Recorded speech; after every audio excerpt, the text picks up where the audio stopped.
allocation in the first place because they want to make sure only the people who are close to them will be continuing this power. We think a lot of people will be infringed. That is why in the status quo, Mr. Speaker, Democratic parties hinders crowding out effect or judiciary review. We disallow certain political parties to run for the political positions, for example, like Nazis, when they're targeting to persecute minorities or target to be only party in the status quo. We are very proud to oppose.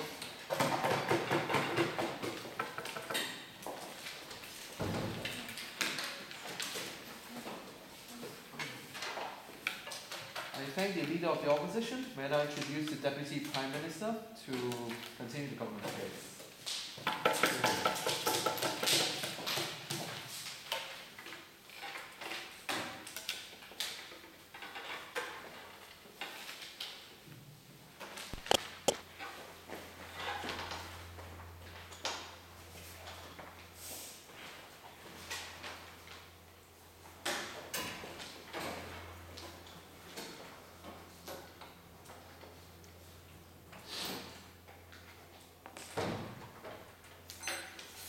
Mr. Speaker, we think this debate is not about arguing whether authoritarian regime is bad or good, but this debate is about whether we should allow our citizens to vote for an authoritarian regime in a democratic world. That's why we think the opposition's team has never been engaging to the government side, because the government is arguing, regardless of their choice, regardless of which regime, whether a democratic regime or an authoritarian regime is going to rule the world, we are only going to allow our citizens the right to actually vote for any kind of regime that they want, Mr. Speaker. So now let me go on to some of the rebuttals. Firstly, the leader of opposition comes up to the podium and talks about the harms of authoritarian regime. But Mr. Speaker, we told you this is not what the debate is about. The debate is about whether we should allow our citizens to have the right to vote for an authoritarian regime or democratic regime. But what they're actually doing is they themselves are becoming a very subjective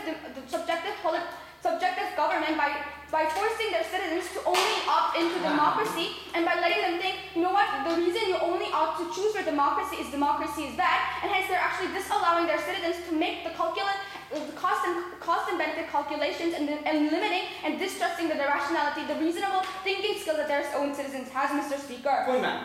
No, thank you. Yes, no, pure. The side coming from the opposition is this: when we allow a certain choice, it must have merits.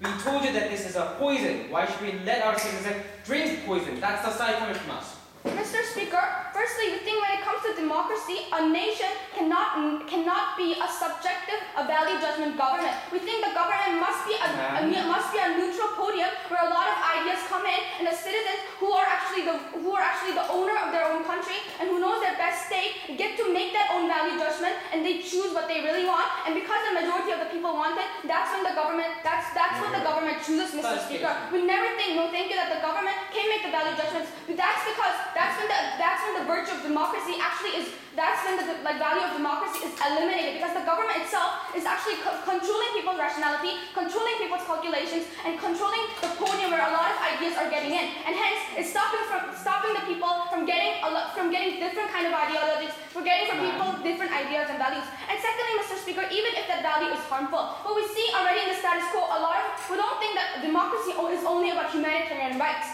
Because we think democracy and humanitarian life is different, Mr. Speaker, because democracy is about participation, it's about allowing citizens to vote, and it's allowed... No, thank you. But then when it comes to protecting people's life, that's another thing, because even in authoritarian regime, we see already governments actually protecting their people's life, Mr. Speaker. And secondly, so let's engage then. Okay, let's say that authoritarian regime is that much harmful. Well then, Mr. Speaker, we think the citizens who already know the consequences of that authoritarian regime is actually not going to opt into that authoritarian regime. Even if they have a choice for voting in for that authoritarian regime, they're not going to choose it. Then your assumption does not work. Your own whole argument about the harms of authoritarian regime is not going to work, Mr. Speaker. However, then how are we actually better, Mr. Speaker, because what we are at least allowing our citizens to do, we are actually giving them to think about the consequences of consequences of actually authoritarian regime. We're actually enabling our citizens to get a wide spectrum of choices, and that's the thing, but the unique benefit that is coming from the government side, something that they never engage, Mr. Speaker. Now, secondly, about how it is important to protect the minority, because some people do not actually want authoritarian regime. Well, Mr. Speaker, then under the status quo in a democratic nation, what about the minorities who actually want to opt into an authoritarian regime, but they cannot because the government does not allow them? We think that's why our government side is actually better at protecting the minorities' right, because what the opposition is doing, in the first place, they're disregarding the minorities' choice, because they're limiting these minorities who want actually authoritarian regime. They're actually taking that right. They're taking the right to vote for the regime that they want away. But what we're at least trying to do is we're actually trying to give these minorities the right to vote. And if they are too little in number, too bad, Mr. Speaker. However, what we are actually doing, we are at least giving them the right, Mr. Speaker. They've never engaged that, but we think that's something unique coming from the government side. Now, when we move on to my arguments, it's going to be a direct rebuttal to about why it is that why the unique benefit of actually having a lot of choices, a lot of regime ideas in a democratic nation, and why that is uniquely beneficial, Mr. Speaker. No, thank you. So, Mr. Speaker, in democracy, why do we allow a wide spectrum of choice to exist? It's because, Mr. Speaker, like I told you, citizens are the owner of the country. They must have the power, they must have the right to actually think. They have to think about what they really want, and they should have the right to choose it if they want to. That's why nation itself becomes a neutral podium, and we elect people of ideas to come in. That's why in France, a very developed nation, Le Pen, one of the xenophobic party, was able to step in, Mr. Speaker, right? Regardless of whether it's harmful or not, we allow them come in, because we think the government can never make the value judgment in a real democratic nation, but it's only the citizens who has the right to make the value judgments. However, then what actually happens under the opposition's model, when we only allow our citizens to vote for a democratic nation in a democratic society, what you're actually doing, you're actually going against the principle and the virtue of democracy, Mr. Speaker. Because even though people actually have that right, when that neutral podium that a nation should be, you're becoming a subjective and a very limited podium, and you're only giving the idea, and you're only allowing the idea and values of democracy to come in.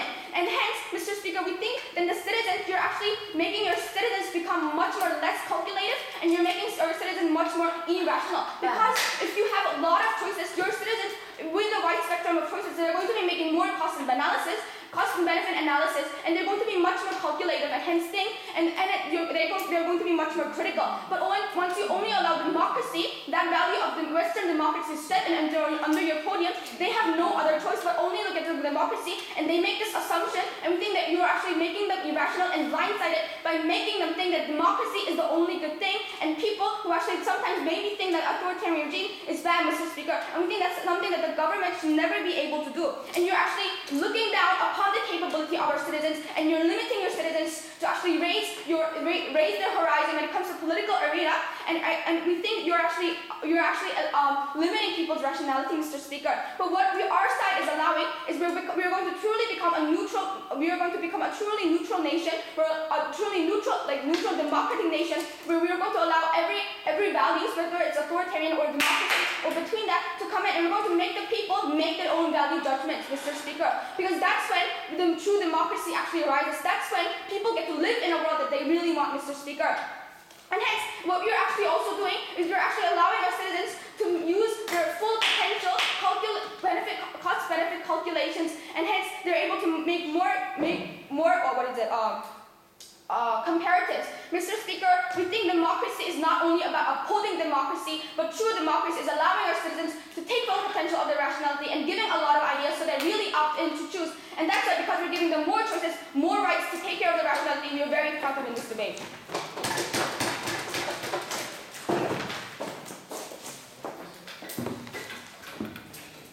I thank the Deputy Prime Minister, and I introduce the Deputy Leader of the Opposition to continue the opposition's case.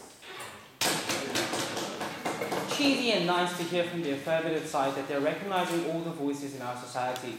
The thing is, when it comes to these voices, we don't think that we should uniformly allow them. We don't think that they are qualitatively equal. We think that when we decide these voices, perhaps we can let go idiotic ideas, perhaps we can let go merits. But what we cannot let go, and what we should not allow to strive, is those with clear demerits. We don't think a society benefits from having anti-gay legislations. We don't think a society benefits from having xenophobic sentiments. We don't think a society thrives through, again, having the voices to kill the minorities, to persecute the minorities, and at the end of the day, have a rule of the majority. Because what the side affirmatives don't recognize in the real world of true democracy is that democracy is precisely beneficial for us because we uphold the values of minority protection. According to their ideas, it seems like majority rule is the only option. We holistically reject the notion. Before moving on to our substantive points, let's talk about the cases where there is no transition. How that's tantamount to hate speech, that's tantamount to other forms of anti-minority legislations. We will not let them do it. Let's also talk about in the cases where we do have a transition, why it's irreversible and it's extremely dangerous. The comparison between the two sides is this. We can revoke our stupid government 4 years later through election. They can't.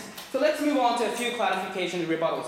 Firstly, it's very smart for them to say Singapore because there is no guarantee that they will only have base case scenarios. Not to mention, it does not exist. When they kept on saying that international community can actually intervene, there have been no international community, Mr. Speaker. In other words, you cannot debate in a vacuum. You have to debate in a real world. Where was the United States when actually, again, Bashar al-Assad used chemical weapons towards its own populace? Where was the world when, again, Kim Jong-il massively, again, starvated its own populace?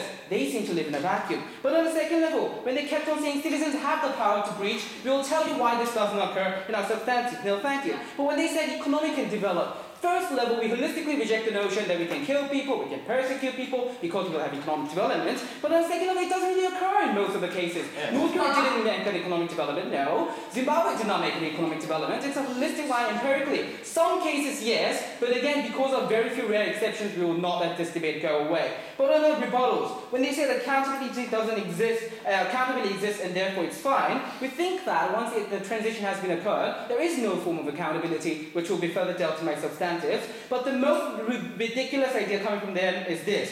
All opinions should thrive in liberal democracies. We do not think so. That's why in the current status quo, when an idea is clearly unconstitutional because it does not respect the minority, when again we decide to again persecute the minority, we already have the judicial review to stop this. In the cases, it's clear unconstitutional ideas. We also have banning of certain political associations precisely because we fear crowding out effect. The beauty of democracy is that even if you lose now, you can actually have compromises in the status quo because you can show your strength through the votes. But furthermore, the strength of democracy comes from the fact that 3 years later, 4 years later, election will come and accountability will occur. Their side does not have that idea. Not to mention, we never heard a clear response. When they kept on saying that we should allow this because these ideas later on make a synergy effect, we kept on asking them, what exactly is that synergy effect? What can we actually learn from let's kill the gays or let's kill the Jews? No response whatsoever. Side coming from the negative recognize this. We tell you in the case where it's clearly immoral, or in there it's clearly again a harmful and spiteful message towards the members of our society,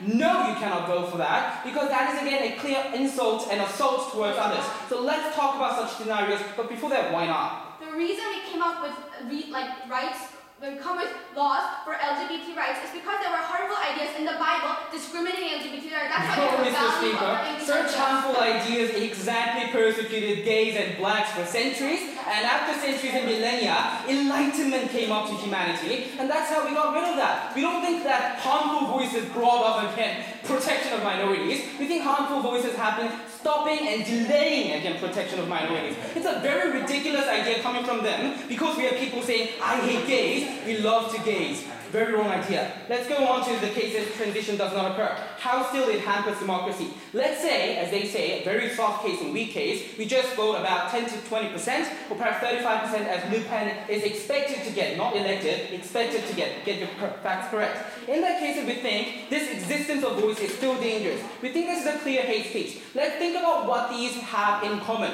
They have in common, again, anti-minority legislations, again, attached to their voices. They also have clear spiteful messages towards certain minorities in order to gain their political popularity. In such cases, we think that this hampers minorities in two tangible ways. On the first level, we think real security actually goes down. In other words, there are skin nets precisely in Russia more than the other countries because Russian government has been condoning all these wrongful voices towards Asians, and Asians actually get beaten up simply because of the fact that they're Asians. But on a more precise level, we think that the potential security breach makes your behaviors impossible to live in our society, impossible to behave freely in our society, because you do not know whether when you're going to a supermarket you'll be assaulted or not. We think that the voices coming from their side, when it's amplified and when it's allowed to thrive in our society, becomes pernicious. But furthermore, when they say enough information exists, first, empirical is a lie. When we have voted for these people, most of the cases it was because of economic depression, as Hitler did, or putting rose to power. Most of the times it was because we had reasons why our information would be clouded, where we had rationality to be clouded because of certain circumstances. We were more swayed to, again, more emotional ideas. But even if we have perfect information, which is impossible because you don't know which authoritarian regime they will become, even if we assume that they have a perfect information, we think that it should not be allowed because of moral reasons and minority protection reasons to allow the voices of let's kill the Jews. But on a final level, why is it irreversible? Most of these authoritarian regimes, when they do transit, they first lie that they will not become as authoritarian as North Korea, as authoritarian as Syria. They first try to get political popularity with, again, few populistic ideas. But when they do become authoritarian regime, they make a police state. They put active surveillance on you. They also teach you. They teach youngsters to comply by the rule, whatever wrong the rule is. They also teach you to, again, at the end of the day, have economic deprivation of certain regions to make them impossible to go against you. We think that this concentration of power towards the authoritarian regime necessitates the fact that it becomes almost impossible or de facto irreversible to return to democracy. They say we can reverse it, but at what cost, Mr. Speaker? Thousands of people, free Syrian soldiers dying on the soil. Thousands of people or millions of people dying in African countries, and again in North Korea, massive starvation just because you